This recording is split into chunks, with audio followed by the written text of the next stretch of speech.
আসসালামু আলাইকুম গাইস। তো আজকে আমাদের কোনো ব্লগ না, আমাদের একটা ছোট্টখাটো একটা ভিডিও। তো আমরা চলে আসছি আমাদের সাকিব ভাইয়ের সাথে দেখা করার জন্য, তার সাথে ঘোরাঘুরি করার জন্য। তো সাকিব ভাই, আজকে আমরা কোথায় চলে আসছি? আজকে আমরা আসছি হচ্ছে আপনার গাজীপুরের ঐতিহ্যবাহী হুতাপাড়া সেই খলিল সাহেবের বাংলোতে।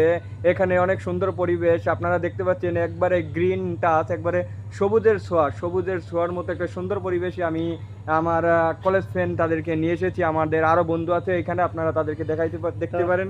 এখানে কিন্তু আমরা আসলে ফটোশুট করার জন্য আসছি। এই যে এখানে দেখেন আমাদের রাসেল ভাই আসছে কিন্তু জয়দেবপুর থেকে, আর এখানে আসছে আমাদের তারেক রহমান, সে মির্জাপুর থেকে আমাদের সাথে আসছে।